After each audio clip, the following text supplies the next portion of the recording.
Imagínase un mundo sin Google. No, en serio. Un mundo sin Google. Un mundo en que no pudieran reconocer en qué terreno será su cita ciegas de mañana. Un mundo en que no pudieran averiguar con un solo clic el PNB de Kazajstán. Un mundo en que si no se sienten bien, no pudieran sentarse ante la computadora y averiguar si solo necesitan tomar un par de aspirinas o si deben llamar a emergencias. Es increíble, ¿no? Hace solo 10 años Google no existía y 5 años antes de eso no había forma de buscar nada en la Internet. Eso planteaba un gran problema, porque ¿de qué servía una red mundial si no se podía navegar en ella e ir donde uno quisiera? Las empresas que se adentraron en el terreno de la búsqueda como Yahoo y Excite constituían algunos nombres importantes en la historia de la red. Pero aunque los hombres que comenzaron la creación del sistema eran algunas de las personas más brillantes en los anales de la historia americana de los negocios, al final no pudieron descifrar el código. Luego un par de chicos súper inteligentes con poco más de 20 años resolvieron el problema de la búsqueda. Les contaré cómo lo hicieron y cómo se convirtieron en multimillonarios. Soy John Heilemann y como periodista he cubierto la revolución de los buscadores desde el comienzo. La historia que quiero contarles es sobre las innovaciones de alta tecnología que sustentaron esa revolución y sobre el enorme trastorno económico que desencadenó. Es una historia emocionante, llena de gran ambición y creatividad, llena de oportunidades aprovechadas y otras perdidas, maniobras secretas y reuniones que nunca se han conocido hasta ahora.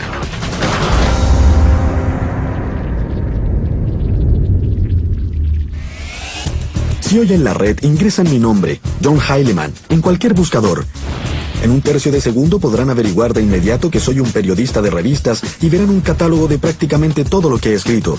Considerando que hay más de 150 millones de sitios web y miles de millones de páginas web, la tecnología que hace posible esa búsqueda súper precisa es casi un milagro que la mayoría de nosotros da totalmente por descontado. Olvidamos que hace solo unos 10 años la red se veía así. Página tras página de textos y largas listas de frases subrayadas. Encontrar lo que uno estaba buscando era casi imposible. No había forma de buscar nada. Todo lo que se podía hacer era seguir los enlaces y esperar que la suerte te llevara a algún lugar útil. Para comprender cómo hemos avanzado tanto, cómo ocurrió el milagro de la red, tenemos que volver a una época anterior a Google y conocer la historia de compañías como Yahoo y Excite que hicieron posible su existencia y se convirtieron en sus rivales más enconados y también un pequeño lugar en California del que seguramente han oído hablar. Silicon Valley, California. Un lugar de 50 kilómetros para la gente capaz de inventar el futuro y hacerse enormemente rica en el proceso. Es la sede de grandes nombres tecnológicos como Apple, Intel y Oracle. Pero el corazón de Silicon Valley, la verdadera fuente de riqueza de la industria de alta tecnología, el origen de infinitas ideas nuevas, no es una empresa, es la Universidad de Stanford y es aquí donde se pueden encontrar las raíces de la búsqueda.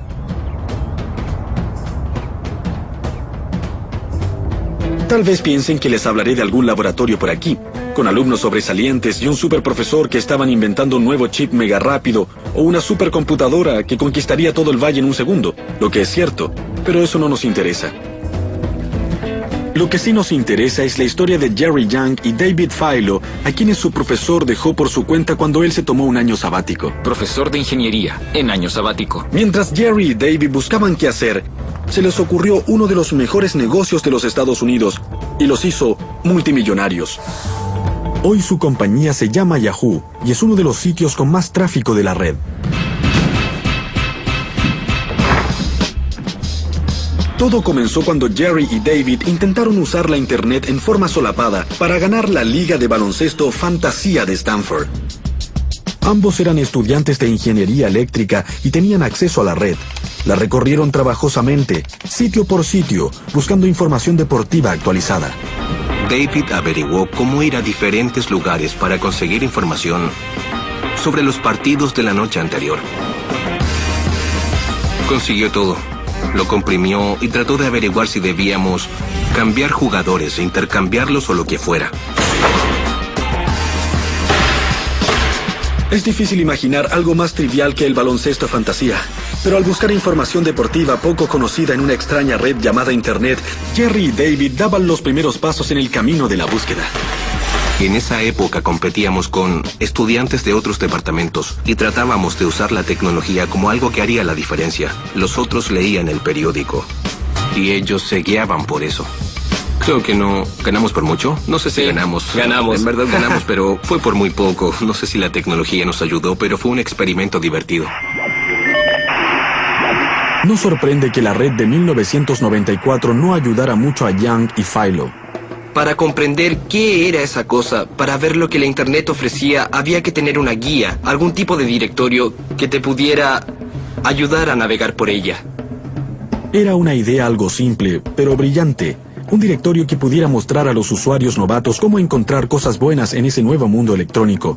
No era nada como la búsqueda actual. Era solo una serie de categorías y subcategorías que se podían buscar y elegir. Era muy primitiva, compilada a mano por un par de sábelo-todo que pasaban horas mirando todos los sitios web posibles y diciendo cómo hacer listas. Primitivo o no, lo que ellos llamaron la guía de Jerry y David para la red global fue lo primero que se inventó y resultó ser sumamente popular. De la noche a la mañana, fue algo a nivel mundial. Millones de usuarios recurrían al sitio.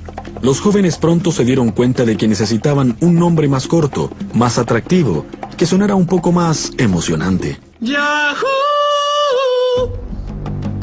Yahoo fue una gran idea, pero eso no es suficiente para convertirse en una gran compañía. Se requiere dinero, y mucho.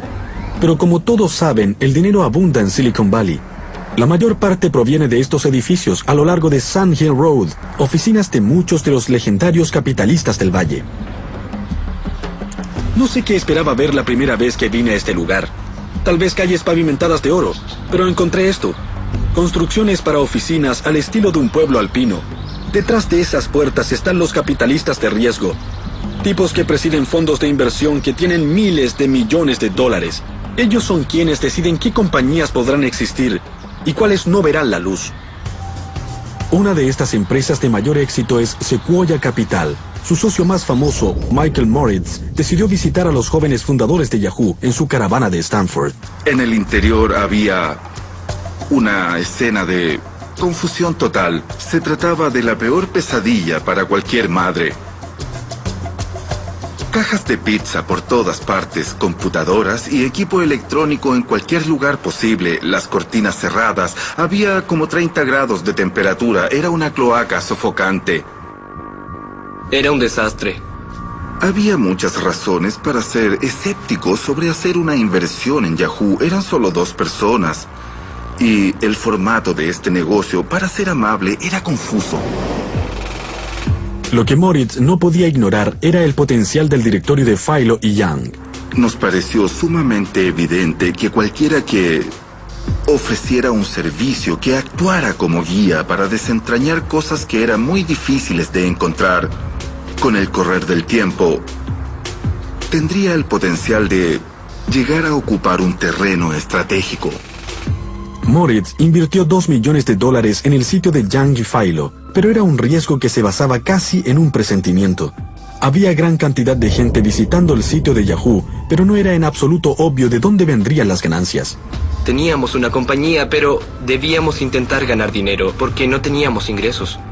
En realidad era aún peor. En esa época nadie en el planeta sabía cómo ganar dinero en la Internet, pero Yahoo cambiaría todo eso y en esa forma ayudaría a lanzar la fiebre del oro que pronto sumergiría a toda la red.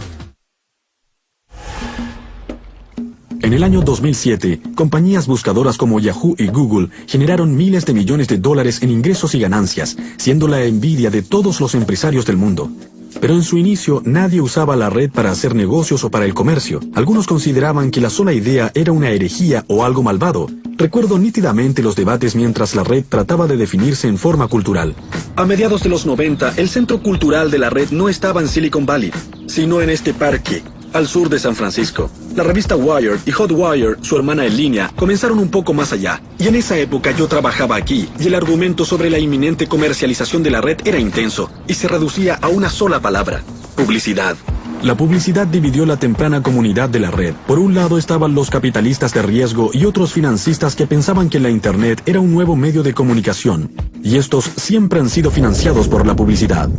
Más de 100 años de historia de los medios de comunicación nos indican que si se logra reunir una gran cantidad de público en un solo lugar, entonces se podrán vender avisos. No era necesario ser un genio de los negocios ni una persona brillante para poder darse cuenta de una cosa como esa.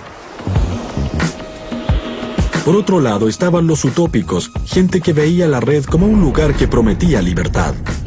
No era un ambiente comercial, la gente no era gente de negocios. Era solo un grupo de estudiantes universitarios, investigadores que estaban experimentando con todo esto. Pero Yang y Philo habían aceptado el capital. La idea era hacer un negocio, encontrar la forma para que Yahoo generara dinero, como fuera. Jerry y David estaban muy preocupados por las ramificaciones y las repercusiones de poner avisos en su sitio por temor a que eso fuera malo para los usuarios y que estos se rebelaran. Era un dilema muy serio para los fundadores de Yahoo. Si aceptaban la publicidad, perderían la simpatía de los usuarios, pero no había otras opciones viables. ¿Qué se podía hacer? En ese momento la publicidad parecía ser la mejor opción. Pero estábamos algo preocupados. Fue muy difícil, muy difícil. No teníamos idea de cómo se iba a recibir, si habría repercusiones, si ello fomentaría mucho cinismo acerca de lo que los intereses comerciales podían hacerle a ese medio ambiente utópico de información. A fines de 1995, Yahoo comenzó a aceptar avisos, y luego contuvieron la respiración y cruzaron los dedos. Los primeros avisos los pusimos con cierto temor, pero nos preocupaba si daría resultado. Pero la agonía resultó ser en vano.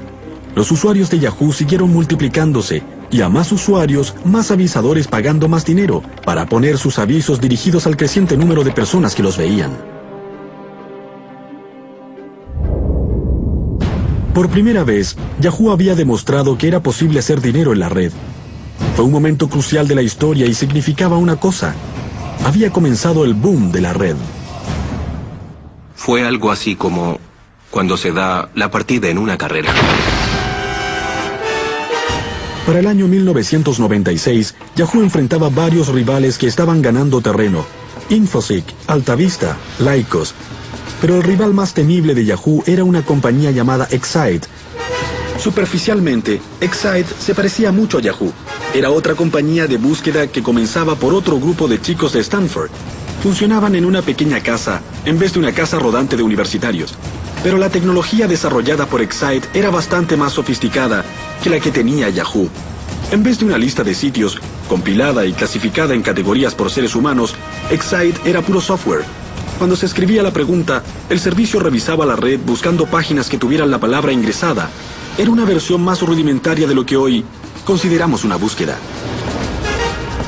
Cuando empezamos, éramos el número 17 en una carrera de 17 caballos. Y sabíamos que en un año más seríamos número 1 o 2 o que estaríamos muertos. La avaricia dominó todo. La ambición, el entusiasmo eran evidentes. En 1997, la Internet estallaba, mientras millones de personas se ponían en línea para ver de qué se trataba todo esto. Compañías como Yahoo y Excite estaban muy ocupadas convirtiéndose en lo que se conoció como portales, lugares llenos de diversión, correo electrónicos y salas de chat. Eran carnavales en línea, llenos de tentaciones, baratijas y burbujas, diseñadas para convertir a los usuarios en una audiencia cautiva.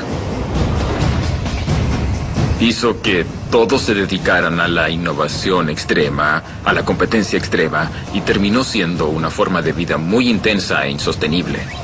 Era un golpe tras otro. Nosotros lanzábamos la personalización y Yahoo también lo hacía. Yahoo lanzaba el correo electrónico y nosotros también. Uso Yahoo para escribir un libro sobre chasquear los dedos. Los primeros años fueron un tanto confusos. ¡Ya! Nadie sabía la dimensión que alcanzaría. ¡Muy bien!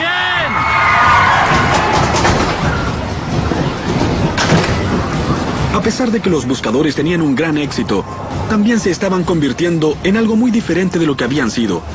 Al concentrarse solo en los brillos, perdieron la perspectiva de lo que los usuarios querían en primer lugar: encontrar cosas en una red más extensa. En otras palabras, los buscadores dejaron de preocuparse de la búsqueda.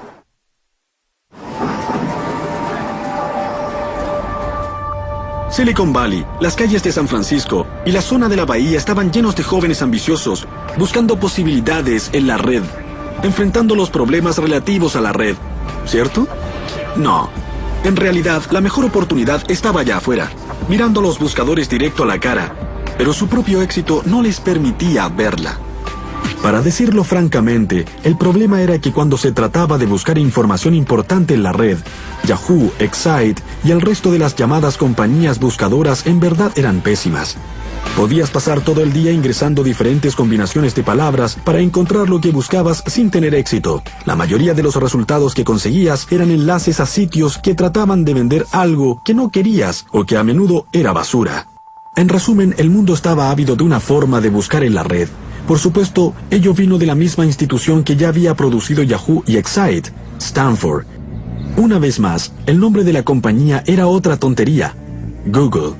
Un derivado de la palabra Google, un término matemático de 10 elevado a la centésima potencia, y una vez más, los fundadores eran un par de sábelotodo escasamente socializados, Larry Page y Sergey Brin.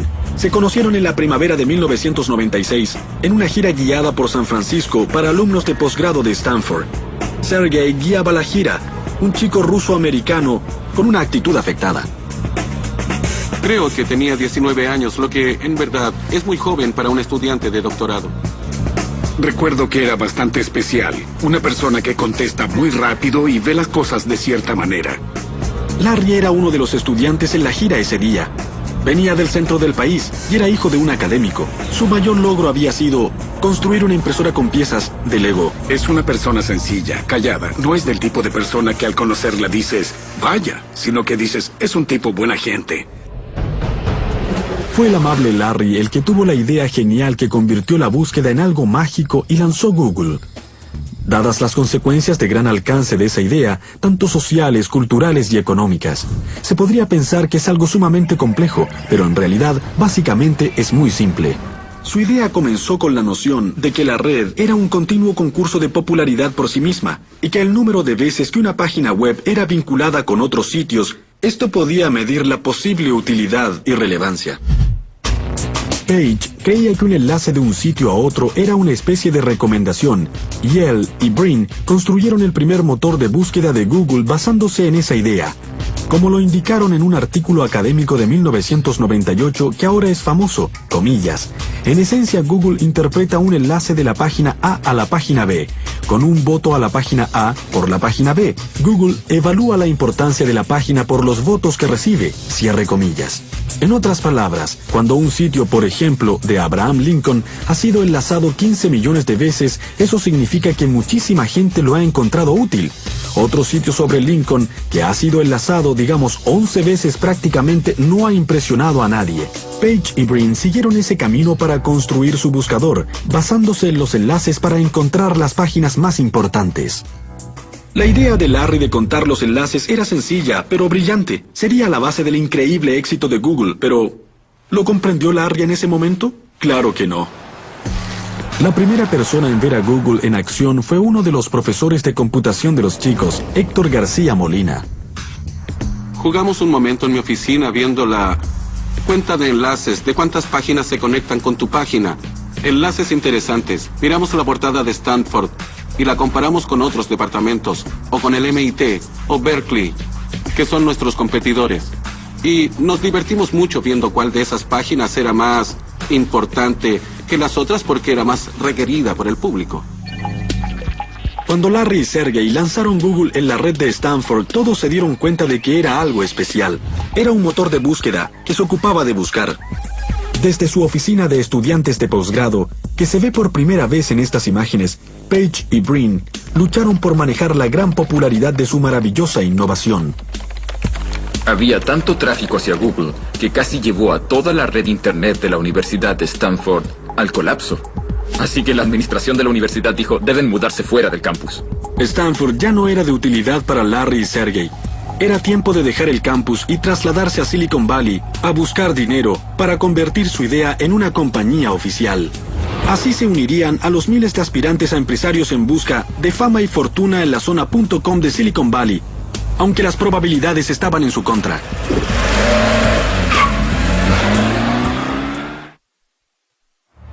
vemos a Google con un valor de mercado de más de 200.000 millones de dólares. Su enorme sede en Silicon Valley y su influencia en los cambios culturales, y suponemos que los inversores deben haber golpeado a su puerta, en especial en la época de la burbuja.com, cuando algunas de las ideas más absurdas recibían mucho dinero. Pero en esa época, la reacción entre los hombres que tenían el dinero no era decir, sí, no hay problema, sino que era, oh, vamos. ¿Otro motor de búsqueda? Una de las pocas voces que disentían en este coro de dudas era la de Vinod Khosla, un capitalista de riesgo de gran éxito, gurú tecnológico y uno de los cofundadores de Sun Microsystems. Los conocí, me cayeron muy bien y les dije que quería trabajar con ellos de alguna forma, así que los presenté en Excite. Y dije, este es un excelente buscador con un enfoque mejor. Para Khosla, la lógica era muy sencilla. En esa época era un inversionista en la compañía de búsqueda Excite, y pensó que si Excite compraba o conseguía la licencia de la tecnología de búsqueda de Google, eso les daría una ventaja contra su archirrival Yahoo, que ganaba toda batalla contra sus oponentes en la guerra de los portales. Si Excite no quería ser aplastado por los ejércitos de Yang y Philo, necesitaba más municiones. Cualquier comandante militar dirá que la clave para ganar una guerra es formar alianzas adecuadas. Con la esperanza de que Excite se uniera a Google, Khosla reunió a Graham Spencer, el jefe tecnológico de Excite, y también a Larry y Sergey en este restaurante de sushi. Los chicos de Google llegaron con la esperanza de asegurar la supervivencia de su proyecto. Comprobaron que sus resultados en la búsqueda eran mucho mejor que los de Excite. Trajeron sus laptops y le mostraron los resultados a Spencer. Spencer le habló al director ejecutivo de Excite, George Bell, sobre la tecnología de Google, al igual que Khosla. Hubo mucha resistencia. Y siempre dijeron, con una visión bastante rígida, que la búsqueda era algo genérico, que ellos podían hacerlo, que eran casi tan buenos y que no importaba. Y no era un problema de precio, porque entonces Google era muy barato. Podían haberlo comprado por algo así como $1 millón. Hoy vale $100.000 millones. Un momento, rebobinemos. Excite pudo haber comprado Google por $1 millón. Eso es una miseria aquí en Silicon Valley. La compañía había rechazado lo que para ellos habría sido el negocio del siglo. A largo plazo, lo es. Alzo mi mano y digo, soy necio. Pero la gente no creía que se podía hacer dinero con la búsqueda. Tal vez creía que se podía ganar algo de dinero, pero nadie pensaba que era un dineral. Pero para ser honesto, es un dineral. Lo es. Pero no fue solo Excite el que no logró darse cuenta del potencial de Google. Todas las compañías de búsqueda de Silicon Valley lo rechazaron. Cada vez más frustrados, Larry y Sergey hablaron con uno de sus profesores de Stanford, que también era un empresario ocasional, un hombre llamado David Cheriton. Creo que querían una suma bastante modesta de dinero, algo así como $1 millón, y yo había ganado algo de dinero con una compañía nueva que luego compró Cisco, y además trabajaba con Andy Bechtolsheim, un inversionista de Silicon Valley bastante conocido. David me llamó y me dijo que en verdad tenía que conocer a esos chicos de Google, y yo fui a su casa. Era una hermosa mañana soleada de verano. Larry y Sergey estaban desesperados. Si David Cheriton y Andy Bechtolsheim no veían el potencial de Google, probablemente era hora de que los chicos regresaran a sus estudios. Larry fue el primero en llegar, luego llegó Sergey y al final apareció Andy en su auto Porsche. Cuando llegué a casa de David, Larry y Sergey ya estaban ahí y comenzaron de inmediato a hacerme una demostración. Conocimos a ese hombre, le dio una mirada rápida a nuestro motor de búsqueda y conversamos un poco. Le hicieron una demostración de Google, de cómo iniciar una búsqueda, de la sección voy a tener suerte y toda esa clase de cosas. De inmediato me pareció que era evidente que era una muy buena idea. Creo que Andy se convenció muy rápidamente de todo. De hecho, creo que es la mejor idea que he visto en toda mi vida. Nos dijo, no quiero que ustedes tengan que aceptar una valoración muy baja o que se preocupen ahora por sus asuntos de dinero. ¿Qué tal si les hago un cheque? Así es que fui a mi auto, tomé la chequera y les hice un cheque enseguida. Volvió y escribió un cheque para nosotros por $100.000. Lo hizo a nombre de Google por $100.000. Creo que fue Sergey el que dijo, no tenemos una cuenta bancaria. Y Andy contestó, deposítenlo cuando la tengan. Creo que nunca he hecho un cheque en forma tan inmediata. Esa fue la única vez en mi vida. Piensen en ello. ¿Cuánta gente conocen que estaría dispuesta a hacer un cheque por $100,000 de esa forma a un par de estudiantes de posgrado?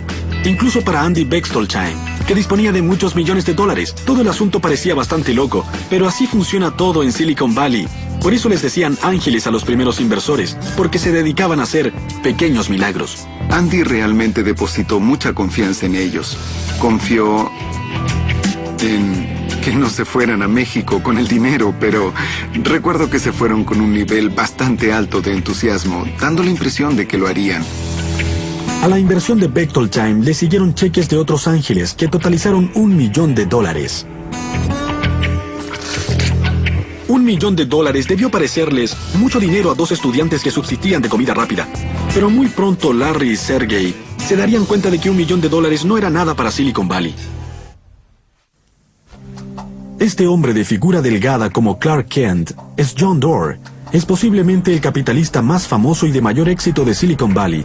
Y ha financiado a Sun, Compaq, Netscape y Amazon.com. Es oficialmente el hombre con el toque de Midas, de modo que seguramente era inevitable que Page y Brin terminaran frente a su puerta. Estaban totalmente convencidos de que la búsqueda era muy importante y que iba a crecer tanto, que enseguida les pregunté qué tan grande. Y Larry Page, totalmente serio, me dijo, bueno, 10,000 millones en ingresos.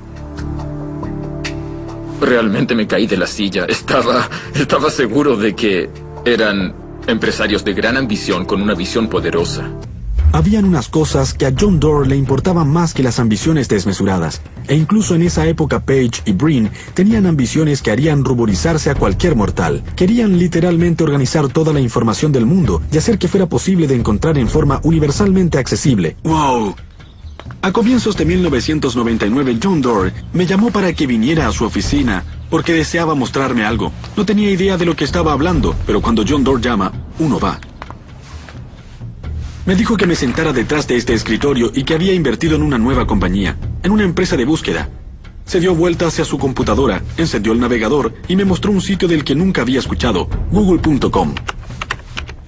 La diferencia era asombrosa, al igual que la gran sencillez de Google, y los resultados fueron notablemente acertados. Giré hacia Doerr y le dije, «¡Wow! Es impresionante! Pero no hay avisos a los costados ni nada que se le parezca. ¿Cómo podrá ganar dinero esta cosa?»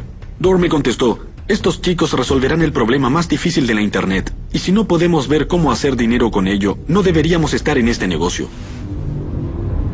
Pero ingeniárselas para ver cómo convertir a Google en una empresa rentable no fue nada fácil. Y mientras los días se convertían en meses sin un modelo de negocio definido, los capitalistas estaban cada vez más intranquilos. Nadie contaba con medios para mantenerse asociado a Google. No había dinero cambiando de manos. Y los fundadores tenían que contratar gente.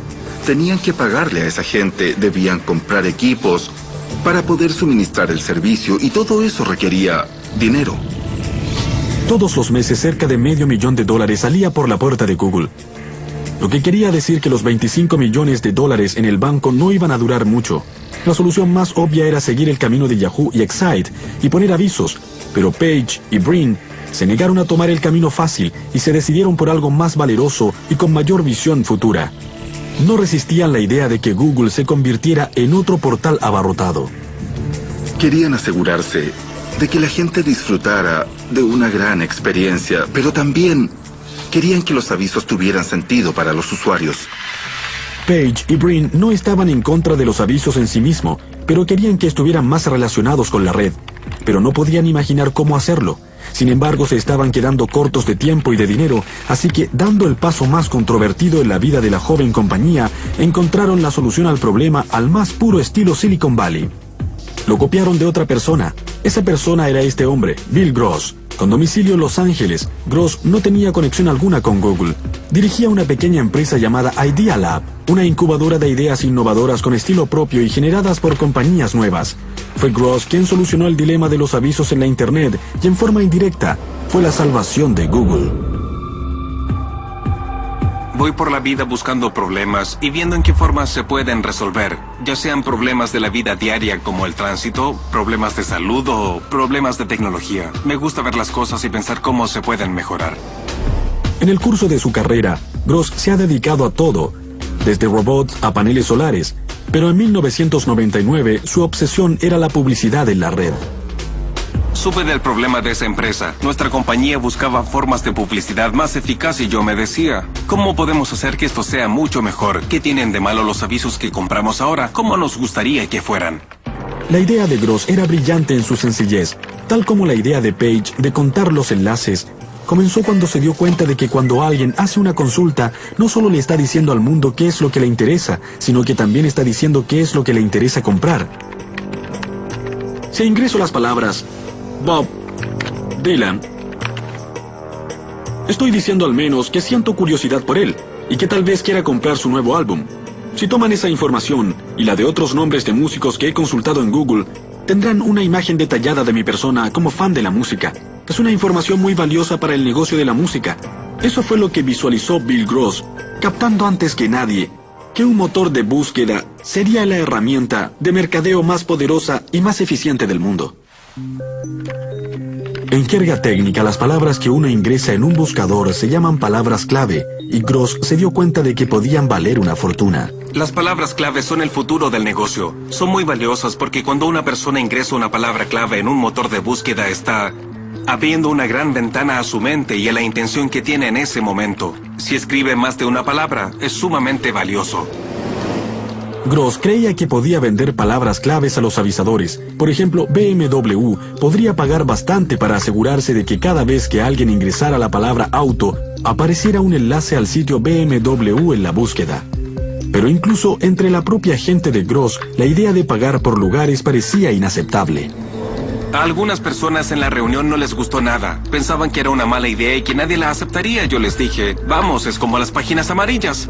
Piensen en lo útiles que son. Dejé la reunión, corrí a la oficina y regresé con las páginas amarillas. Las puse sobre la mesa y dije, miren esto, miren lo útil que es. Si buscan algo aquí, hay solo avisos pagados. Eso es lo que quiere el cliente cuando busca un plomero. ¿Por qué no hacerlo con un motor de búsqueda? Pensar que la búsqueda podía ser como las páginas amarillas resultó ser una gran idea. Finalmente, Gross convenció a los escépticos de su compañía y en 1998 lanzó un sitio basado en palabras claves y enlaces patrocinados, que se conocería con el nombre de Overture. Fue un éxito instantáneo. El director ejecutivo de la compañía me dijo, estamos manejando millones de microtransacciones. Somos tan grande como la compañía de teléfonos en transacciones. Era increíble. Ahí me di cuenta de lo grande que era esto. Lo que Gross no sabía es que en Silicon Valley estaban observando sus movimientos y que Google consideraría su idea como la solución del dilema de su modelo de negocios. Larry y Sergey encontraron un pequeño sitio llamado Overture que estaba creciendo muy bien con listas de patrocinadores. Y creo que fue en especial Larry el que pensó que eso ofrecía un camino de negocios que Google podría adoptar como solución al problema. Los creadores de Google se reunieron con Bill Gross más de una vez. Gran parte de la historia de los negocios se determina en reuniones privadas, entre titanes a puerta cerrada. Conocí a Larry y Sergey y hablamos con ellos sobre encontrar alguna forma de unir la gran monitorización que tenía GoTo y los increíbles resultados de búsqueda que obtenía Google. Hablamos varias veces de diferentes formas de incorporar ambas cosas. A veces las reuniones terminan con ambas partes saliendo del brazo, pero otras veces no es así. Y eso pasó con Google y Overture. Lo que ocurrió exactamente sigue siendo un misterio, pero tenemos una idea muy clara. Primero, Larry y Sergey dejaron las reuniones sin llegar a ningún acuerdo, y un poco más tarde, Google lanzó un servicio llamado AdWords que era sumamente parecido a Overture. ¿Les parece sospechoso? Claro que sí. Gross demandó a Google por ese parecido y la apropiación que sugería, pero finalmente ambas partes llegaron a un acuerdo fuera de los tribunales. Una cosa es segura, el arreglo incluía suficiente dinero en acciones de Google, hecho que contentó mucho a Bill Gross. Pensamos que podía ser algo bueno, pero nunca creímos que tendría ese impacto y ese alcance y que se convertiría en un valioso modelo económico en línea. Google hizo cambios importantes a la idea original de Gross. Principalmente separó los avisos de los llamados resultados de búsqueda orgánica. Miren la página de Google que ya todos conocemos también. Aquí está la casilla donde se hace la pregunta. Estos son los resultados sin contaminar generados por el algoritmo de relevancia de Google. Y aquí arriba a la derecha están los avisos, enlaces en azul patrocinados por las compañías que los pagaron. Es aquí donde Google ha generado miles de millones en ganancias en los últimos años. Sin duda era una mejor experiencia para el usuario que llegar a un sitio web que más bien parecía ser la calle 42 o Times Square a las 2 de la madrugada. Pensaron que también sería mejor para los avisadores porque significaría más negocios para ellos. Esa fue una visión maravillosamente astuta, increíble y sorprendente a comienzos del año 2000. Lo que Google hizo no fue solo diseñar un camino para su propio éxito comercial. Estableció las bases para el despegue astronómico de la publicidad en la Internet. De pronto, con AdWords y servicios similares de Microsoft y Yahoo, cualquiera que quiera vender sus mercancías en línea, desde un Toyota a un pastor que quiere vender alfombras de piel de cabra, tiene a su disposición un medio extremadamente eficaz de llegar a un mercado global. Ahora comprendemos que la economía de la Internet estaba naciendo, con Google como su actor principal. El 19 de agosto de 2004, Google salió a la bolsa y puso sus acciones en venta en el mercado de valores de Nasdaq. Los 5 años anteriores, la compañía había subido de un ingreso de cero a la asombrosa suma de $3.000 millones anuales y se había convertido en un nombre muy conocido. La oferta pública inicial de Google causó un frenesí de conjeturas y anticipación entre aquellos que rogaban que pudiera revivir un sector que aún cojeaba después de la caída de las empresas .com. En Silicon Valley, en esa época con frecuencia se veía una pegatina que decía: por favor, denos una burbuja más. Pero la forma en que Google manejó su oferta despertó la ira de muchos e hizo hablar de un día fatídico y un desastre potencial. Recuerdo que esa mañana estaba en una sala de reuniones con televisión mirando la CNBC y hablaban de que sería una oferta terriblemente poco exitosa y con escasa posibilidad de que tuviéramos éxito. La controversia respecto a la oferta pública inicial surgió del hecho de que Google había elegido un proceso de remate poco convencional para vender sus acciones, y ello había enajenado a gran parte de Wall Street, que se beneficiaba bastante de la forma convencional de hacer negocios. La actuación de Google para despertar el interés de la comunidad financiera le significó críticas terribles. Los ejecutivos de la compañía parecían arrogantes y poco comunicativos. La oferta pública de Google fue un gran tema en los medios de comunicación financieros y había muchas fuerzas poderosas en Wall Street que creían que esa no era la forma en que querían que se hicieran las ofertas públicas. Los grandes de Wall Street estaban en esa sala de reuniones en la torre Nasdaq, en Times Square, así como John Doerr, Eric Schmidt, Larry Page y yo. Había mucha tensión, y lo único que la aflojó fue cuando Larry sentó su humanidad, que sería multimillonaria, en un plato de crema. Era surrealista. Había una enorme pared de píxeles y gráficos y se podía sentir que toda la economía del mundo se deslizaba frente a tus ojos. Y luego Larry y Eric subieron al escenario. Había una gran expectación respecto a la apertura del mercado.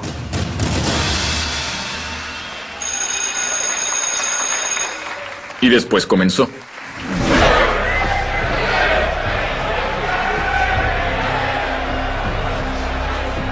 Entonces a mediodía comenzó todo y la primera transacción fue a $100, 15 más que el precio del día anterior y no bajó de eso.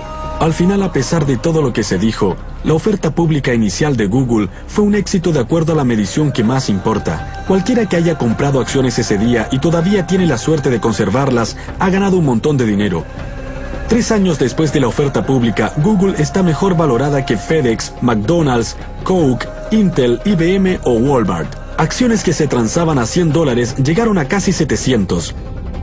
Actualmente Brin y Page están considerados entre las 30 personas más ricas del mundo. El crecimiento de Google ha sido el más rápido de la historia. A pesar de llegar de inmediato a Fortune 500, los fundadores de Google siempre se han esforzado por asegurar de que su compañía no sea percibida como otro matón voraz, como digamos Microsoft en su era dorada. Su ostensible eslogan corporativo altruista es: no hay que ser malvado. Su sede es un regreso a la era .com, con comida gratis, cojines para sentarse y scooters. Pero a pesar de todas las pequeñeces para sentirse bien, Google sigue siendo una máquina capitalista que continúa prosperando gracias a la unión de la búsqueda y la publicidad que la compañía ha perfeccionado. Hasta que la publicidad en línea no fue realmente eficaz, no había forma de pagar a los programadores que estaban haciendo el software. Eran subsidiados. Por ejemplo, en Sun vendíamos sistemas o hardware y usábamos ese dinero para pagar a los programadores. Hoy, el negocio de la Internet paga a sus programadores con ganancias de la red que provienen de la publicidad. De modo que el desarrollo de la tecnología y la publicidad van de la mano. Pero Google no se dedicó a descansar y a explotar su negocio principal. No se ha dormido en sus laureles. Al contrario, sabe muy bien que quedarse quieto en el negocio de la tecnología equivale a cometer un suicidio comercial. Google ha invertido sus ganancias en infinitos experimentos y proyectos. Ha metido la mano en todos los negocios a su alcance. Tenemos Google Library, Google Books, Google Maps y Google Earth. Luego Gmail, Google Calendar, Google Spreadsheets y Google Docs. La compañía compró Blogger para publicaciones personales en la red. También compró Picasa para compartir fotos en línea. Y por supuesto YouTube para compartir videos. Ante los ojos de muchos, todo eso equivale a un plan de dominación. De modo que no es de extrañar que la Google manía se esté convirtiendo en una creciente fobia a Google. El fenómeno de la fobia a Google es más fuerte entre los partidarios de la privacidad, que se preocupan sobre cuánta información sobre todos nosotros está guardada en las bases de datos de Google. No solo esas personas están preocupadas, incluso los mentores originales de Page y Brin están inquietos. La gente comenzará a sentir que tener demasiada información guardada sobre todo lo que han hecho, todo lo que han buscado, es un peligro real. Cada vez veremos más opiniones así. Para otros, el gigantesco dominio de Google y su expansión voraz es un llamado a las armas. Aunque Excite se acabó hace tiempo, Yahoo ha mejorado su búsqueda y sus ofertas de publicidad. Microsoft, una compañía conocida por no rendirse jamás, por llegar tarde a la fiesta, pero siempre ser la última en irse, también se ha impuesto como misión derrocar a Google. En general, si hubiera una gran oportunidad en Internet o de software, Microsoft se daría cuenta rápidamente porque tiene mucha gente muy inteligente, grandes recursos y mucha fuerza. Más importante aún, a medida que Google ha extendido su alcance a tantos rincones del comercio, su lista de enemigos fuera del negocio de la tecnología se ha hecho más larga y más imponente. Desde Viacom y News Corporation, de Rupert Murdoch a las empresas editoras y muy pronto a toda la industria de telecomunicaciones. Las fuerzas que se acumulan contra Google harán que la compañía enfrente desafíos mucho más grandes de los que ha encarado hasta ahora. Para que Google continúe su crecimiento meteórico, Larry y Sergey y el resto de los Googlers tendrán que ser ágiles, innovadores e infinitamente creativos. La historia de la alta tecnología indica que las compañías, sin importar su grandeza, cometen errores muy graves, y aunque a Google no le ha ocurrido, igualmente le sucederá.